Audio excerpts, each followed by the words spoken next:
Tikulandireni ku program ya Zodiac Exclusive ndine Lea Malikano. Tatsala ndi masiku ochepa kuti chisankho mdziko muno chichitike pa 16 September. Ndiye mu program yathu ya lero ticheza ndi mmodzi mwa anthu amenenso aonesa chidwi kuti azapikisane nawo pa chisankho chimene chikubwerachi makamaka pa udindo wa mtsogoleri. Amenewa ndi Vasco Maziopa. Musatalikire, takhani.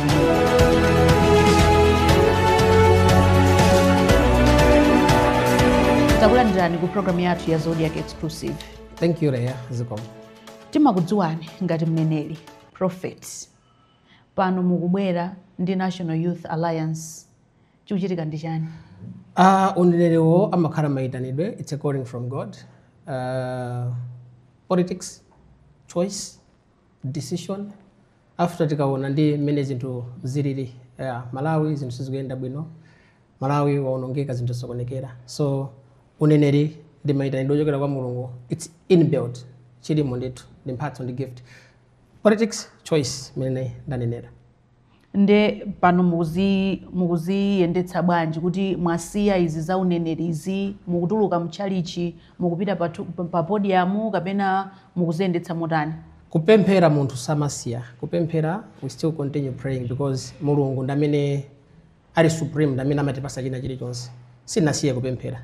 Ndi kupemphera, komanso anthu akafuna ndi apempherere, akaona kuti tikuyenera kuti ndikuzapempherera. Koma politics ndi chisankho chimene ndapanga pano kuti ndikuyenera kupanga serve ma Malawians amene ambiri mwa iwo panopa zinthu sizikuyenda, zinthu zikuvuta. So we have to respond to the call ya anthu kuti anthu afuna mtsogoleri, anthu akulira, anthu akufuna leader. So leader ineyo ndazipereka kuti I'm there for the 22 million Malawians. Ndimafuna mutetambasule bwino pamene pa prophet. Yes. You are a prophet of God. Yes. Muli ndi mpingo wanu, Breakthrough International Ministries. Yes. Mumakhala kumeneko muli ndi nkhosa zanu zimene mumazitsogolera ndithu. Yes. So pano mwayamba kutuza zokuti mufuna kuzapikisana nawo ngati mtsogoleri. Yes. Chikuchitika makamaka ndi chani? Mukuwusiratu mpingo kuti anthu ena aziyendetsa kapena chikuchitika ndi chani tidziwe bwino? Yes, we know anthu azibwerabe kwa inuyo, koma what is happening? Are you leaving the pulpit for the podium kumakachita za ndani? I'm leaving the pulpit for my pastors amene ndakhala nawo zaka zambiri nthawi yayitali kupemphera nawo kuwasula kuti apitirize ntchito ya ku pulpit. I have to go a different direction where tikapange serve ma Malawians 22 million kusiyana sumira ndochepa amene nali nawo ku ministry or ku church. If you look at Malawi, sikuti ndi ministry yanga yokha imene anthu mwina akuvutika, koma ndi Malawians wonse. So there is a strong feeling, there's a strong desire, hunger in me kuti we have to jump on the stage ya politics tipulumutse dziko, tipulumutse Malawi. You said prophetic ministry is a calling. That's what you have told us. Yes, it is. Koma ndale ndi choice. Yes. So you have chosen to leave your calling that God called you for, and you have chosen to go for politics, is it? Ndibwereze. I've not left my calling. The calling is in me. I've left ntchitoyo kwa anthu ena agwira apitirize. If there is that opportunity andifuna kubweraso kwa ine kuti ndathandize kupemphera, I'll pray for them. I'm a man of God. God called me to serve people at church. Koma so to serve ma Malawians amene sali ku church kwanga kokha, koma they are there suffering. Ndikupasani chisanzo kuti tikamapempheresa anthu ku church kuja ka ministry kuja, service ikatha kumakhala line ya anthu ena ofuna ndalama, ena ofuna chakudya, ena ofuna zovala, ena kufuna mapemphero amene ndiye tikamaona anthu aja timaona kuti anthu awawa si okhawa, alipo ambiri what they're going through ma situations amene ali similar ndi awawa. What if we get a bigger podium, a bigger platform where you can save more people? I'm not abandoning my sheep. I'm not abandoning my church. I'm not abandoning my calling. Koma mukusira zibusa kuti inuyo anthu akafuna zibwera sinde kuti you are leaving them. I'm there. You know, okay, ndikwasa an example. But not full time. Unoko ku Zodiac. Tili ndi a managing director kapena mina a founder akazako. Anapita ku politics, anali minister, anali nduna.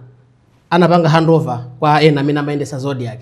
Koma I believe in 1 or 2, 3, 4 occasions mafoni amayimbiridwa ndikuona ngati direction kuti mina panopa tukamba zainu ngati Avasco Maziopa ndiwonso mwina nthawi yawo ina yake akazakhala ndi nthawi atha kufotokoza zawo koma we want to talk about you. You are leaving your ship, you are going for politics. I've said no. I'm not leaving my ship. I'll be there if they need me. Only that I'm going direction not tipange save amalawi ambiri amene panopa ambiri akupita kuma streets tukubwereraso ku 2019 tukubwereraso ku 2020 zimene tinanena kuti no izi zitathana nazo. As a prophet mumapanga claim kuti Mulungu amakulankhulani ndipo mumatha kumanenherera zinthu zina za moyo wa munthu zimene zizachitike mtsogolo ndi zina zotero. In your case ambuya anakuyankhulani pone izi zanu zimene mwayamba pano zopita kundale. I think tipange edit mawa kuti claim kuti we claim. We don't claim, you know. Timawerenga Bible, tikawerenga Bible rija, there is something we hear from the word which we give to the people. Funsuranu kuyankha. Ndimapemphera, ndipo I've prayed over this decision kuti ambuye ine ndaona kuti anthu kumalawi kuno akuvutika. Ino ambuye simungakhale chete osapanga raise a Joshua, osapanga raise a David, osapanga raise a Joseph. Amalawi alira mpaka naliti. I've prayed over this decision. We have prayed with my family over this decision. We have prayed with my ministry members over this decision. There is peace in us. There is peace in me. Meaning to say, Mulungu wavomera, I have to go do it. So you prayed to God over this decision. I prayed about it, yes. Not God talking to you over this decision. There are two things. Yeah. There are times God speaks to you for you to do something. Pamakhala nthawi ina iwe umapemphera kuti kupempha kuti Mulungu chinthu chija akupatse avomere. Ndine napempha kwa Mulungu. Mulungu anavomera kuti I can go ahead, I can do it. So this is your decision. This is my decision. Koma Mulungu has no problems with it. Yeah. Chimene chakupangitsani ndi chani kuti koma mpaka na ndisiye nkhosa zanga full time. Ndibwere uku kundale chimene mwaona ndi chani chakupangitsani kuti ndipite kundale ndikayimirire ngati mtsogoleri wa dziko. Ndiyankha mwina mareasons atatu. Choyambirira ndinali mmodzi wa anthu amene ndinkapempherera kuti Malawi tisinthe nthawi ija chama 2018 2019. We wanted a better Malawi, we wanted a different Malawi, we wanted Malawi ndi ndale yabwino. Osati ndale imene ina nthawi ija kuti nkhanza zimachuluka kusankhana mitundu kumaona kuti mademo katundu anthu kumaonongeka. We never wanted that. So nali mmodzi wa anthu amene ndinkapempherera Malawi wathu akhale Malawi wabwino. Now for the past 4 years I've been observing, I've been looking at kuti kodi Malawi tinkafuna uja da minute naye taona kuti the answer is no. The Malawi we have today is like the same Malawi made mu 2019 mu 2020. 2 days ago, 3 days ago kunzuzu kwa khala mademo ochita kulumikiza. Ena ataya miyoyo, ena ataya mabusiness, ena amangidwa. Zinthu zasokonekera. So tikubwereraso kumene tinakana kuti ukuku tisabwerereso. Nde chimenecho chimene chandipangitsa kuti no. Sitingapitirize ndi leadership. Yot every time Malawi azionongeka, miyoyo anthu izionongeka. Chachiwiri, if you look at moyo panopa wachinyamata, ine ndi nyamata, ndili zaka 36. Moyo wachinyamata panopa ukuvuta kwambiri kuwawa kwambiri. Wachinyamata alibe ntchito, wachinyamata alibe business, wachinyamata alibe even fees kuti apite ku school. Ndi ngati nyamata, I feel like I have to stand in the gap. Achinyamata anzanga ina mwina akuopa. Achinyamata anzanga mwina amaopsezedwa ndi makolo awo osajoyina ndale anthu amafa, ndale anthu amamangidwa, ndale tsogolo la munthu limaonongeka. But me I've said no, I'll take that risk. I'll stand in the gap on behalf of my fellow young people in Malawi. I'll speak on their behalf. I want to represent them. Kuti no, wachinyamata osatumonkhala makansala, osatumonkhala ma MP or ma president wabwera. Mukaona makandidate amene ali pa ndandanda uja amene atuluka. Palibepo to wachinyamata ngati ineyo wang'ono ngati ineyo. Oseaja they are above my age. Wachinyamata ali kuti. Nanga kutuuza kuti we are the leaders of tomorrow mpaka naliti. Kule Daniel Mahata iwonda zaka is it 28 29 na also akutuluka kuti sinamve ndikumva kwa inu ndiye kuti I think ndiye kuti amene sinamve ndikwamva for the first time now. But me the candidates I know Dr. Chakwera, I know Professor Arthur Mtalika, I know Dr. Kabambe.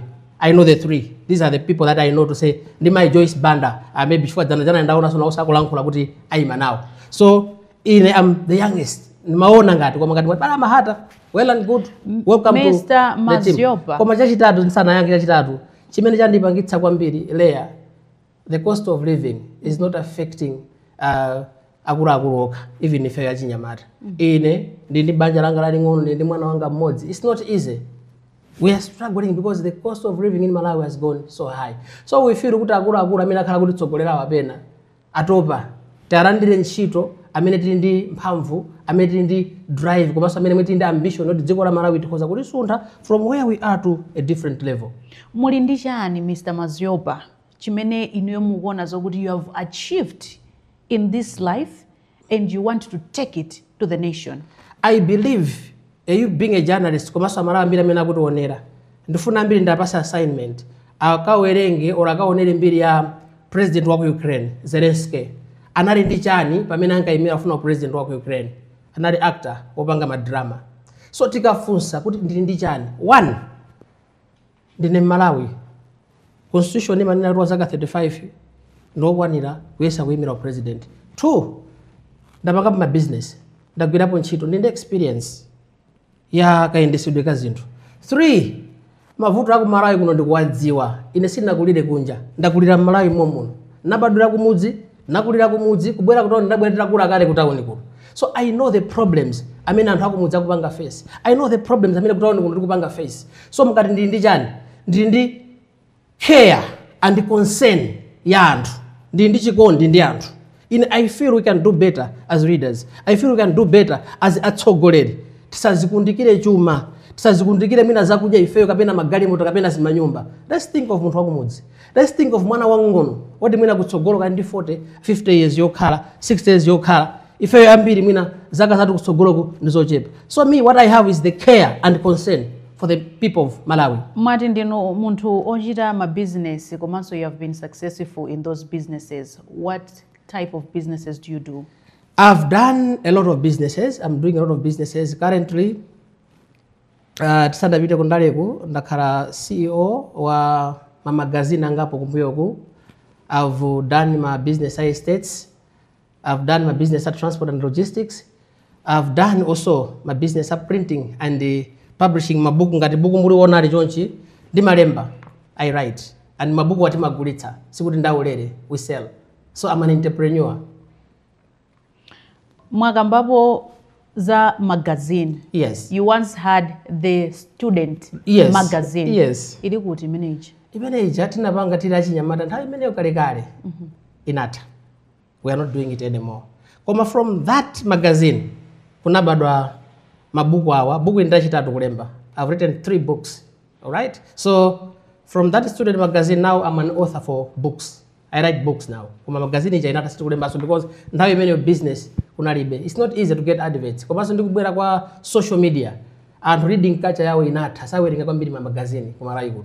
Mukamba zokuti pa zimene inuyo mwachita ngati wachinyamata mukuganiza kuti mukhozanso kuthandiza kutukula dziko lino. Bwino. We understand the student magazine imene munali nayo kuti munkadyera anthu ndalama komanso anthu amene munalemba ntchito mumalephera kuwalipira. Is that correct? Very true.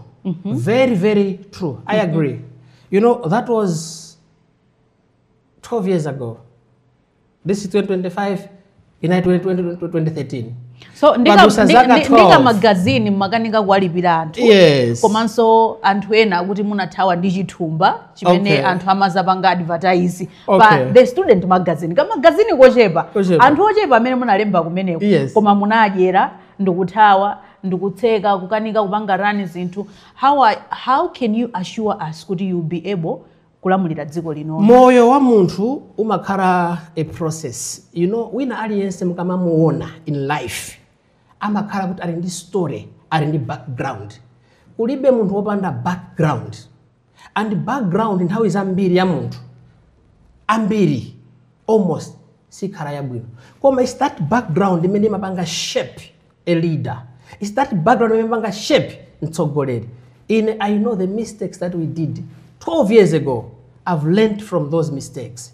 Timalephera kulipira anthu, timathawa chifukwa choti timaona nthawi imene zinthu zathina zavuta. I don't want pano ndi pa TV pano. No, muvomereza kuti mathawa ndizo. Of course, true, very true. zinalizoona because machita kuona apa is life and death. Okay, ndikakhala kuti anthu andipha or ndizipha, what do? I should save my life, I have to be alive. Tinapanga ma mistakes ambiri, koma ndinaphunziraso ma mistakes amenewo zambiri. If you see me today here, sitting with you here, it's because of that experience, because I've built courage from there, I've built confidence from there, I've learned how to treat people in a nice way, not in a bad way. If you said in a tower, it means life was not okay, life was not easy. Yeah, so I've learned from that, and I accept, and I want to say, I want to apologize but TV panokuti I'm so sorry. Inali nthawi imene tinkapanga zinthu mwina tili anyamata tili ana sana kukhime nzeru. Mubwera mwapepeserero ifati mufuna mavoti. Not necessarily mavoti. Komano you also had a nickname, Trickster, is it? Ndijonche? People called me that, but it was not my name. Ukulugu, is it? I don't know how that's how people were saying, but I'm not that. It's people. You know, people's opinions are free of charge. You know, everyone, even you, people can say, oh, whatever they can say about you. There's some things are true, others are not true. So people used to call me that name. It was maybe how they looked at me, them. But mwina ndi mapanga mwina osati kuoneka koka. Mwina nditero. Nanga siwo amakapanga kantu kajoka panga koyini kuti akometsere kuti munthu ayipiretu. Nde amati munthutu kuchoka pa Saulo kupita pa Paulo. Yes. Kanthawi kenakake zimazathekaso munthu kuchoka pa Paulo paja kupita pa Saulo. Inuyo tukhulupireni bwanji kuti ukhulu kumene mmachitawo mukazakhala president simuzabwereranso pa ukhulu kwa. Ndikufunseni. Mwati kuchoka pa Saulo kupita kwa Paulo. Paulo anabweranso kwa Saulo? Tiyankhe choncho. Paulo anabweranso khala Saulo. Ameneyo ndi Paulo wa Bible uja. Koma zimatheka kwena kuti asintha apita. Angoona kukoma ndithu kwa zinthu, ndalama za Amalawi angoziona kukoma, nkuwabwezeretsanso padzana paja. I think wayambira kuja mnayamba kundifunsa funso loti prophet. Prophet means a man of God. Munthu akamakhala kuti wapita kukhala ku man of God, amakhala kuti wabona atu walapa zochimwa zimene yeyo anatani analako.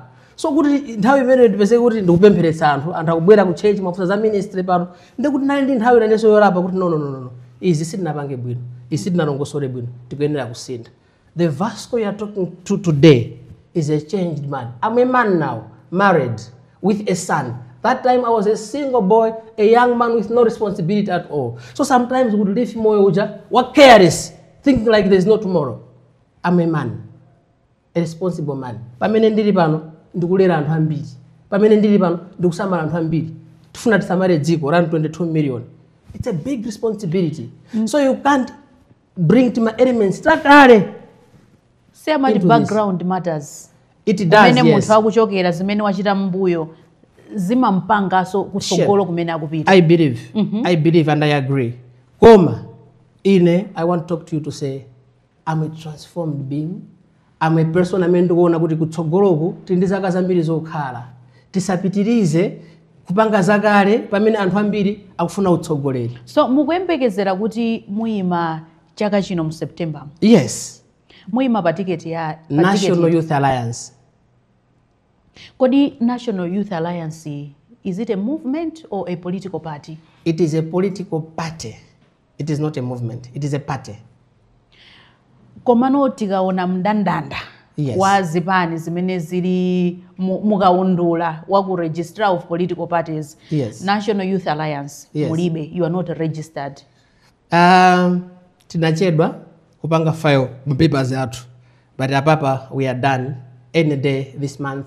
Tikhala kuti tukuita nana tolankhani pa press briefing kukuonesani certificate kuti this is our certificate, we are registered. Tinachedwa because ndondomeko ya boma, it's a process. Timaina ukatenga ma signatures about 100 per district. So that exercise, it's a tough one.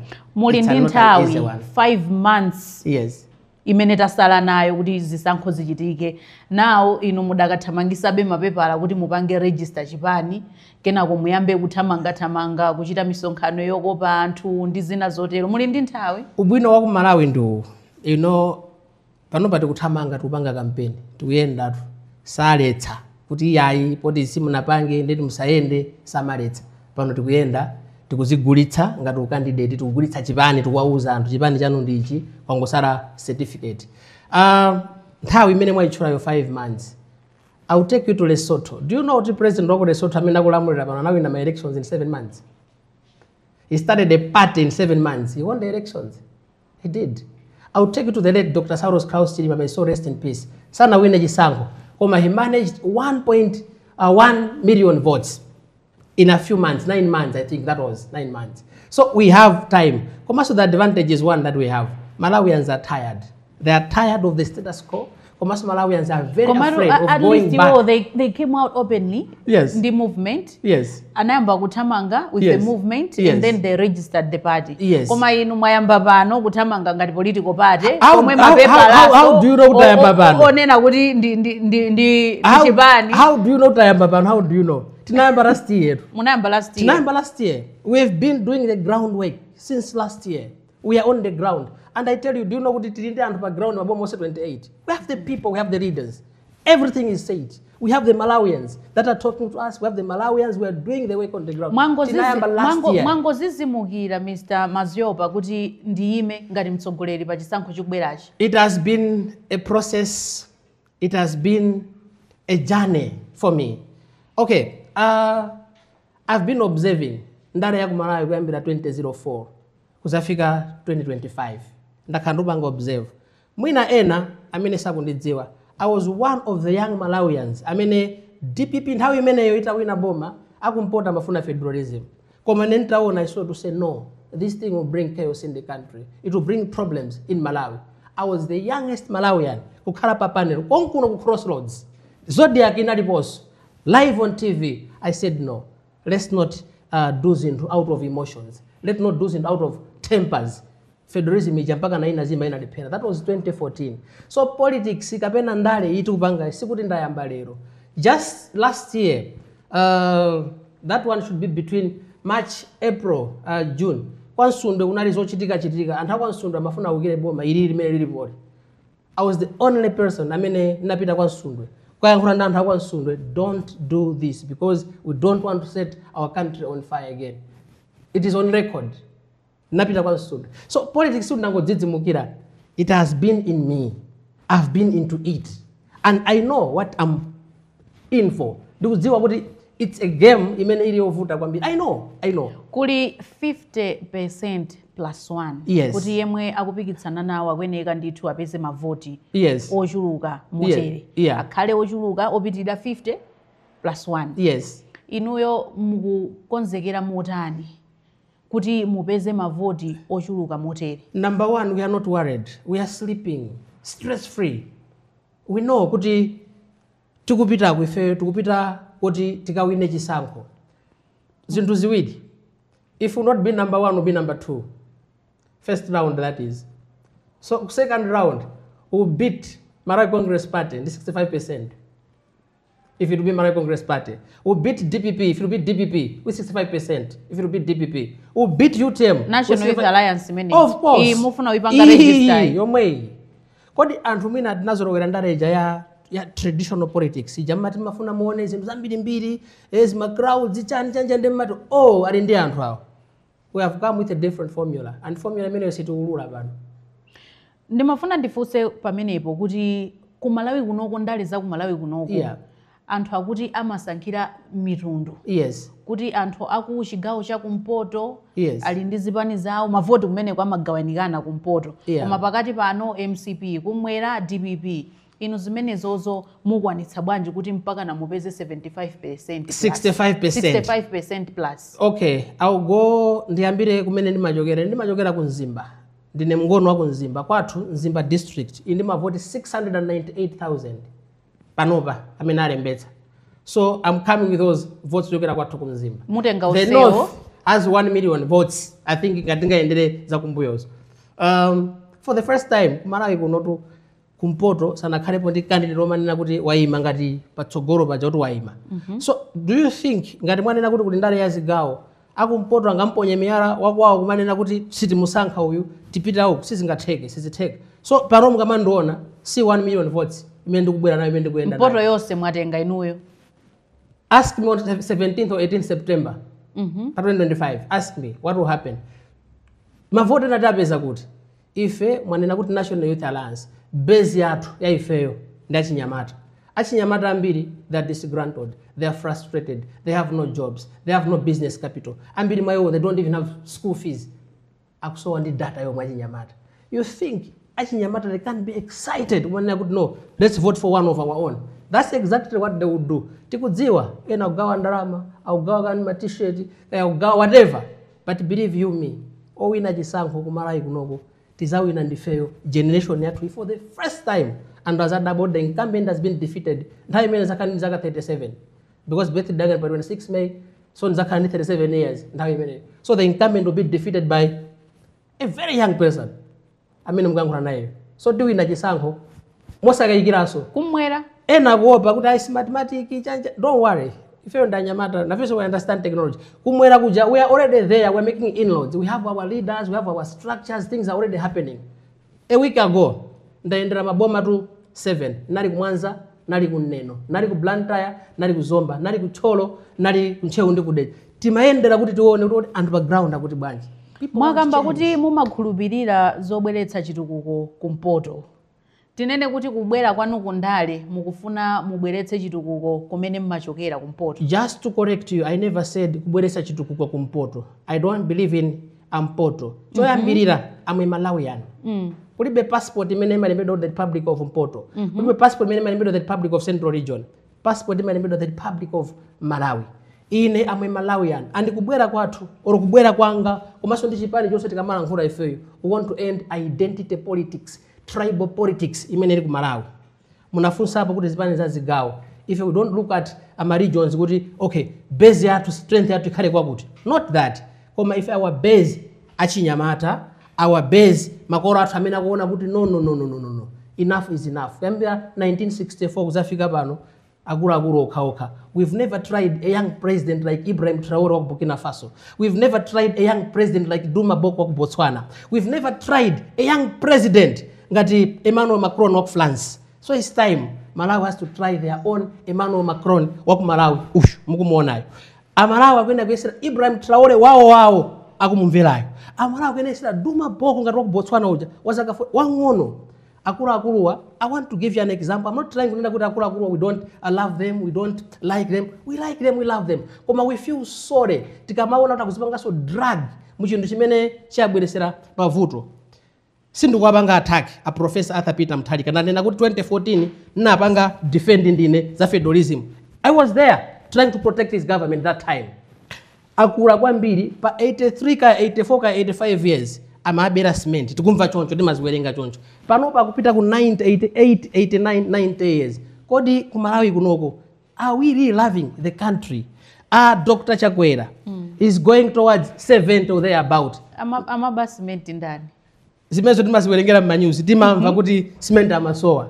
All right, so we don't want to zikhala ma scenario oti we have an old president amene mwina ang'ono mbali makumpanga capture ang'ono mbalimu, they are trying to manipulate. Ang'ono mbalimu akusewera mafilimu, akusewera magame. We don't want that. We want a president, I mean, are very arrogant. Inetu wazaka 36. Let me tell you there. I'm very energetic. Tipumire kai. Sanga ndiberezi. Tibweranso posa chedwa pompa. Iyi ndi program ya Zodiac Exclusive. Tikucheza ndi Vasco Maziopa amene ali ndi maganizo ozayima pa udindo wa mtsogoleri pa chisankho chimene chikubwera pa 16 September. Khalani pomwepo.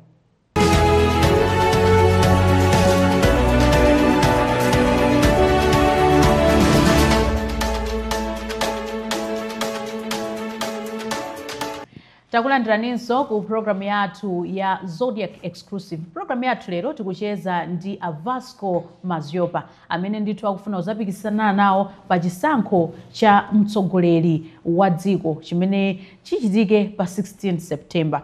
Mwa fotokoza zambiri mukamba zokuti iyayi ino ndinu achinyamata amene mukufuna kubweretsa kusintha ndinakufunsani funso lokuti kodi kubwera kwanu kukutanthauza kuti mufuna kutengera chitukuko ku north ndemwati iyayi inuyo simukupanga focus za ku north kokha koma mukupanga za dziko lonse. Ndatenga buku lanu ili limene munalemba pali ndithu chithunzi chimene mwalemba Partners for the North. Yes. Tikavundukula buku loseli palibepo chithunzi chimene mwalemba kuti Partners for the Central kapena for the Southern region. I agree with you. Mulibe partners for the Central, mulibe partners for the Eastern region, mulibe partners for the South. I agree with you. Partners for the North ndi company imene ine ndinkagwira ku ntchito ngati CEO. Company imene inalembedwa ntchito ndi banja tundakuuza ndi banja. Ndikuyenera ndi banja langa lije lipezeke nakake. So kumeneko kunali ngati kugwira ntchito. T-shirt ndavalayo t-shirt ya office kumene ndinkagwira ntchito. Is it a crime for me kuvala t-shirt yorepedwa za pa Central region kapena za ku South kapena za ku I don't think it's a crime. Koma tukamba za focus yanu kuti zambiri ndithu zikumakhala za kumeneko ku North iko. Mukati zambiri ngati cha zimene mukuchita Partners for the North ili kumeneko magulu lanu muli munatchurako za magazini koyambirira inali ya ku North iso kodi Partners imene office yawo inali tinatchurako kulilongwetu office yake inali kulilongwetu kulilongwe kuno Central region komanso anthu amene magwira ntchito ambiri fanasa kuno Central region mumajera anthu akulilongwe kuno not necessarily that not necessarily that koma ndi ntchito imene timagwirira wina aliyense amene ali m'Malawi. Mwakambapo za mtsogoleri wakale wa dziko lino apita Mutharika mwakamba kuti ayi nawonso ndachikulire munakamba nkhani ina ya cement of which is not true zokuti amapanga we just hear from the grapevine paliso achakwera mwakambaso zokuti munthu wachikulire amaibanda. What is it that you have chimene achinyamata kunjakwa kweneka ukopeka nacho kuti this is our president amene asinthe miyoyo yathu ngati achinyamata? Number one, we have care and concern for Malawians, not only achinyamata but for everyone who is a Malawian. Care and concern. Look at the price of fertilizer today. Care in terms of what? Ndimafuna muduze mfuzo kuti care yake achinyamata awo. Care in terms of kuti tikakalowa ku State House kuja tatenga president uja tikakhale pansi ndi nduna 20, alright, nduna 20, 4 za ku South, 4 za pa Central, 4 za ku Eastern, 4 za ku North, 20 tikhale pansi tipange cabinet yanu ndi nduna 20 zakwanira ngati yeso ana ndi 12 ndi 20, so it's more than yes at 12, so 20 is okay. 20 pa 20 po 10 achinyamata 10 akuluakulu. Mumatsatira kwambiri achikomene apitiriza 20 tikapita ku State House kuja tikapange ma policies tikapange ma budget okomera Malawi tikapange budget imene itapange kuti fertilizer akhale wochipa tikapange budget imene itapangise kuti ana ambiri amene akusowekera ma fees achinyamata akhale ndi ma scholarship aboma. Ine nthawi yanga ndikupanga skulu tinali pa bode cafeteria inali yabwino kugona timagona pompo pa campus pompo zinthu zimayenda. Koma pano if you look at moyo wa ana school amene akupanga ma tertiary education panopa ambiri mwayo akuvutika akuyenda akukhala m'makwalala akudya ziwaya. That's bad. So tikufuna tizapange boma lokomera achinyamata makolo amakonda kulima apange za ulimi wa fertilizer wochipa wabwino ena amakonda ma business pali zijamati za nifi tisatange ngongole zimene zija kungotenga za anthu achipani tisatenge ngongole za kutenga za anthu amene ali connected tisatenge ngongole zimene za kukhala za anthu okhawa amene ali ndi voice. Let's give it to every capable Malawian. Kwambiri solera chimene tikufuna ife tizathetse za ma handouts. Malawi tiwaora chifukwa cha ma 1000 ma 2000 ma 5000 amene anthu andale amapereka. It's a bad spirit, it's a bad culture. It makes people lazy. Munthu mumpase opportunity. We want to create opportunities for all Malawians, irrespective of their tribe. Aliyense ngati kuli kupanga supply katundu wa kuboma, aliyense azapange supply amene akukwanira. Ngati kuli kugwira ntchito mboma, we shouldn't use nepotism. Kuti maudindo tizingopasa na anthu region imodzi. That's very bad. It brings hatred. We also want to end the politics of identity. If you look at our politics now, it's very bad. Chipani cha DPP chikabwera ku Central region akumakhapidwa. Chipani cha MCP akapita ku Southern region akumakhapidwa. That's bad. We can't develop a country like that. Malawi is burning pano pamene kunenera. Malawi akuyaka moto. Kunzuzu 2 days ago anthu aluza ma business aluza miyoyo. Ku Lilongwe kuno anthu amavenda ambiri akulira kuti katundu akudula zinthu zikuyenda bwino. Kuzomba chimozimozi Blantyre is the same story. we want to bring in ntendere and our business kind of environment akuzobanga ma business bwino makambaza high cost of living zimene zozo boma lanu allow me to talk nali ku Namibia posa jedwa I was studying moyo mene boma amayendetsera moyo wa ku Namibia. I tell you it's different from here. High cost of living mwaika ambapo yes. Inuyo ngati mtsogoleri yes. wa NYA yes. imene pakadali pano sitingainene kuti ndi chipani fasi munapangidwe register. I can ask you kodi mwana akhala mimba mu ali 2 weeks sakhalabe mwana asanamulo malamulo a dziko lathu lino right. You go in a political party when you are registered. I agree with you. Go ahead. Mukonzekera kuti inuyo umoyo wa Malawi muzaufewetsa munjira yanji? Amalawi tu ndosavuta kwa konzera moyo wao. Mene ndanenera muja make the environment for business good. Zima tax zinazi chotsani zimisonkho pa zinthu zinazi because Amalawi ambira amakonda ukatenga katundu ku Zambia, amakatenga katundu ku Tanzania, amakatenga katundu ku South Africa. Koma chifukwa choti misonkho yathu ndi ndrama yathu zagwa koma zakwera kwambiri Amalawi ambira iteru ma business awo anatha alibe ma business tizachose misonkho pakatundu amene Amalawi amagulisa kuti azipeza tima basic needs. Ngati kuli kuika misonkho tizayike misonkho pene pa magalimoto because a car is a luxury. Tizachose misonkho pa katundu amene mwina ma materials rather amene anthu amapanga import kuti apangire zinthu m'Malawi momuno tichose misonkho because zakula kwambiri zinthu zoti kupezeka kuti it's very expensive on average Malawian kuti akwanitse. So what we want to do is to create a better environment for everyone. What we want to do is to create opportunities for everyone. What we want to do is to give peace to people. Do you know Malawians are hardworking people? Malawians anthu olimbikira koma mpangoti mwaphinja ndizi ma policies ndizi ma taxes komanso ndikukwera kwa katundu kwambiri amaoneka ngati Malawi aja ndi anthu osafunikira. Tibwerese environment imene ili yabwino kwa Malawi wina aliyense kuti apange business bwino komanso amene ali ma civil servants malipiro zakwezere. Nalemba pena pake leya mwina maybe sunaone koma nalemba kuti ma civil servants tiaganizire ndi 80% salary increment chifukwa civil servant akakhala demotivated 80% salary increment zikutheka bwanji majaji mwakwezera 200% zikutheka bwanji konkuno ku Malawi munakamba ponso kuti minimum wage boma lanu mufuna izakhale 300,000 or 350. Now you are talking about kukweza masalary anthu ogwira ntchito mboma ndi 80%. Where are you going to be getting these monies? Kuti mwakwezera anthu masalary minimum wage so ndikukhala 300,000. Thank you very much. Mukufunanso mwachosere anthu misonkho imene amalipira muzazitenga kuti Thank you very much. Do you know leya kuti dziko lathu ndolemera kwambiri? Do you know tindi ma minerals ambiri?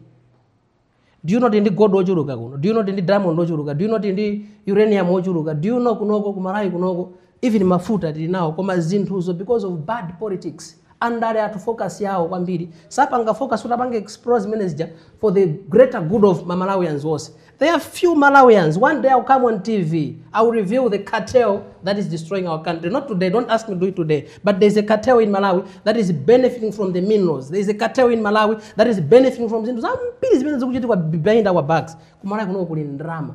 Tikatenga boma ifeyo ngati National Youth Alliance. Ndanena kuti sindilindeka tili team ya anthu ena ali kunja ena ali Malawi momuno. We want to explore my minerals. We want to explore the mining sector. Tigulitse tipange process ma minerals athu aja bwino kuti Amalawi wonse apindule ndi zimene tili nazo. Malawi is not poor. If Malawi was poor, ma China uzadaniko kuno akamabwera kuno. Amwenya kukakamira ku Malawi chifukwa chani? Ma Burundi akufuna kunoko chifukwa chani? Akufuna chani kuno? Tili ndi ma resources kunoko. Koma ma resources awo they have been monopolized by a few cartel imene ili ku Malawi kuno. Few people. Ndamena kulemera. Who export a lot of talent. Ngati achina Tabita Chawinga, achina Temwa Chawinga, achina Gabat. We want to a lot of young people. Amene also ndi chumaso cha Malawi. Ndi chumaso cha Malawi. Amabweresa ma dollars. Haven't you heard kuti Tabita kumanga oil ojani ka company ku Malawi kuno? Tabita uja ngosewera mpira uja. But she's building company ya mafuta. So amene aja ndi chuma ndi god wa Malawi. Achinyamata. Let me tell you this. China kuti fika amene inafika baja. Inalipo nthawi anatenga achinyamata wambiri kwatumiza maiko akaphunzire za maiko ena. Ifeso ngati dziko tikazawina boma achinyamata athu. That's why achinyamata ambiri including you Leya mukuyenda kupita ku embassy mukaonjezere maphunziro komanso mukaone dziko kumene kuja osati ukakhala kuti zingoona basi mukaona taona Chayamba taona Crossroads taona Kang'ombe. We should go see more than that. achinyamata ma brains awo are fresh. They should go. Talking of achinyamata, sinanga inu chipani chanu chimene mukufuna kuti muchipange register chimukamba so kuti National Youth Alliance. Tili process utapanga kare usati achinyamata awa amene wawo ali kwambiri amene ena munali nawo kupole ena pano tukamba pano angopanga graduate kumene ena mwina pano zaka 10 zikwathera ali pakhomo ma certificate awo ayambaso kunyenyeka ena ngomwamo wa suta inuyo muzapanga create bwanji ntchito za chinyamata amene wawa achinyamata ambiri tundu they don't even need us to create jobs for them. They already have the jobs within themselves. What they need is just a financial injection. Kungowapasa ku capital ya ndrama ayambe kuzimene akudziwa kale. Do you know that achinyamata ambiri amaimba? Do you know achinyamata ambiri amavina? Do you know achinyamata ambiri amapanga ma comedy? Do you know achinyamata they already have the ideas. We have NIFI pakadali pano imene boma ili ukamba kuti akupereka ngongole kwa achinyamata ndi mmene ndanenera muja kuti NIFI ija tukena kuima sura isakhale NIFI ya ndale isakhale NIFI ya anthu okhawo amene ali ndi voice ikhale NIFI ya wina aliyense tonse kaya ndo afford alandire NIFI muli nawo mboni kuti NIFI yo ndi ya ndale akupindula ndi andale okhaoka ndisayankhule zambiri koma ikhale ya wina aliyense no timafuna tidziwe kuti perhaps chifukwa chani tikamayenda tikamazungulira tikamafunsa chifukwa chani anthu ambiri anangoti ife anatilemba mayina tinapereka ma deposit tinapanga chani koma mpaka na pano palibe chimene talandirapo chifukwa chani and ena I tell you zaka even 4 zaka zitatu zaka ziwiri sanalandireke na kalikonse chifukwa chani ena amangoti kungopita lero 2 3 minutes 5 minutes 10 minutes 1 hour akuti ndrama zanga zalowa ndatenga chifukwa chani. That's a subject for another day. Koma chimene akufuna achinyamata kumalawi kuno tiapase capital ngongole osapasa 500,000 osapasa 1 million 1 million palibe chimene ingapange panopa palibe leya.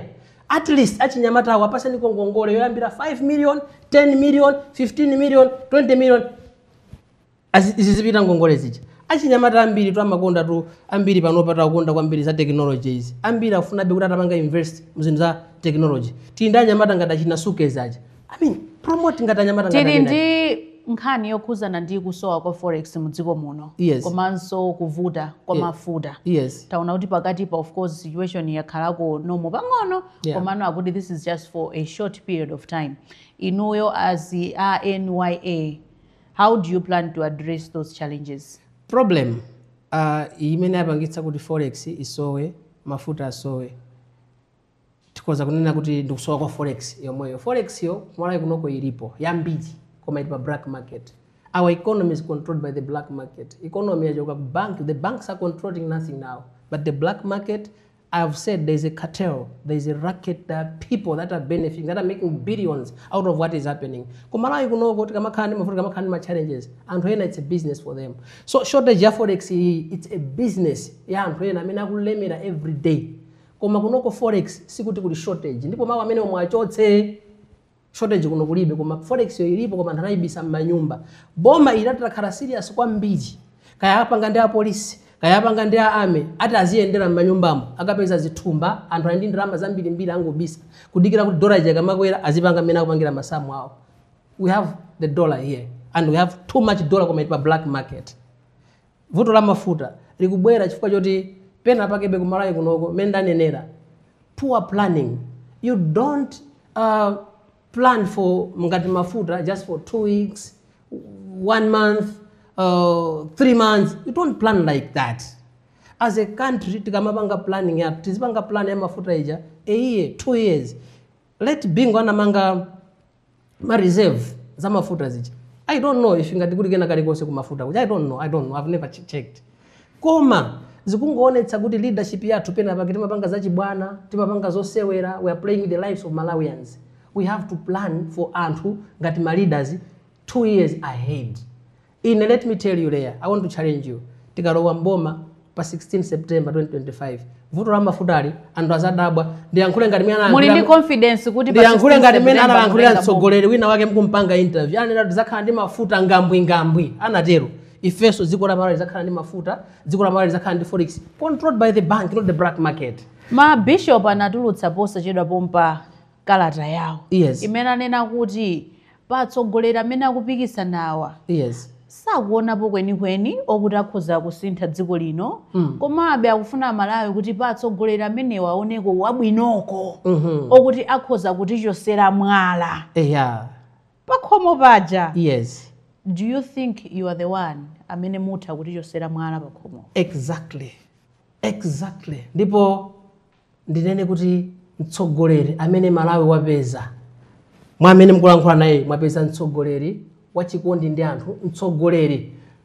I will not do things alone as a leader. Munthu umayena kuzigwira ntchito ndi ma experts, you know, you consult Abraham Lincoln built a team of rivals. Me as a president, I'll build a team of rivals and I'll make sure I benefit, I tap from all those blends. Not kungotenga anthu our advisor anga, then you are the one ending up mwapanga so advise. Not that. So my bishop amanena kuti ndine amanena ine. Komanso ma bishop omwina amaganizira pa anthu akulu omwina ndisanaonekere. Koma pano even anzathu ajana panga za survey natuluka ichi. Anapanga survey manager mofulumira. Apangeso ina survey. President wapezeka, Malawi wadalitsika. Mavuto amene tukumana nawo, I tell you, they will be solved through this young leader that Malawi has ever. Ndino mneneri wachauta ndi utumiki wanu ngati mneneri. Yes. Pano mukubwera mukujoina ndale anthu mudziko muno mwina amati yayi koma azitumikiwa atakhala komweko tayisapo mtumiki awa president alipowa nde mwina abwere ena inu ndi mtumiki mukubwera pano mukhoza onena uzota Tiasira Malawi pa 16 September azaweruze. Tiasira Malawi because inaye cannot say ndizichotendeka just because mina a few section of people akulankhula zimene. I know, I understand, and I accept that Dr. Jagwera is a reverend, is a pastor of Assemblies of God. I know that. Koma, you don't compare beans and maize. Kuma zibanga compares into ziwiris. No. Me, I'm not like him and him is not me. Me, I'm me. Yes. So, and right repute, you are saying prophet. Can I ask you, has Malawi ever been ruled by a prophet before? Tell me. Koma sinu muntu wa mulungube no say muntu wa satana ndut. Muntu wa satana ndut. Just background. Muntu wa satana ndut. That's what you call yourselves, man of God. Man of God. Yes, man of God. That's Okay. what you call yourselves. Malawi is blessed for the very first time in history. Pomaliza, Yes. how do you plan to sell yourself? Number one. Lose kuta Malawi akudziwena kupotera. Number one. Peze 65%. 65%. Kuzigulitsa tinayamba chaka chatha. Tikungopitiriza. Number two, pano program amene atiwonera ya ZBS exclusive. Tazigulitsa anthu aona kuti pali mtsogoleri wina wachinyamata. Omabwera kuzazigulitsa apa? Kumene nanga pano nanga ungangobwera munthu osazigulitsako ndine ndandauza anthu kuti tiwina tima tipengeza kuti zakuti. Number two, tiyenda campaign door to door Malawi yonse, village by village, district by district, constituency ina iliyonse tikapondapo. Panopa chonche ndikachoka mu interview ino ndikuthamangira kuti ndikakumane ndi anthu amene akunena kuti president funa tikuoneni tifuna ticheze nanu. Who is sponsoring you? Malawians. Ndama muzitenga kuti. Malawians are Aliyesa sponsoring us. mangotero tu. Malawians are sponsoring us. Malawi yake ati amene akupanga sponsor Amene inu. ari disgruntled, amene ari frustrated, amene ari scared kuti kodi tiziponye kuchoka mu flying pan kupita pa moto. Ayi. Tipiteko uku. So Malawians of goodwill, even you layer before maybe we shake hands, you are free to sponsor us with 1,000, 2,000, 5,000 t-shirt muti printira muti pasa nsaru muti printira muti pasa. Ndaita ndauze sa Malawi ose akufuna kwabwino amene afuna kuti panga support. This is their party. Akuti mukamabwera nkumaza pempha chonchi. Yes. Misonkho yathu simuzayikhalirira inu. Sinanga mukupempha pano. No. One. You have 30 seconds. 30 seconds. Tizakhala ndi Minister of Finance. What Malawi has never ever had. Peacekeeper. Wabwino. Ndithere pamenepo. Tikuthokozeni kwambiri Mr. Vasco Maziopa chifukwa chobwera tudziwa ndinu munthu otangwanika koma munabwera kuzachizana nanu program ya Zodiac exclusive. Thank you so much. Thokozeso Malawi komanso Leah, keep on doing a good job. We love Zodiac. You are the best TV station. Wish you the very best of luck. Umunso nimene tamalizira program yathu ya Zodiac Exclusive. Program ya lero timacheza ndi Vasco Maziopa amene ali ndi malingaliro ozapikisana nawo pa chisankho chimene chikubwera pa 16 September. Ine ndileya Malikano, pitirizani kutsatira ma program otsatira pano pa Zodiac. Mwakuma nonse.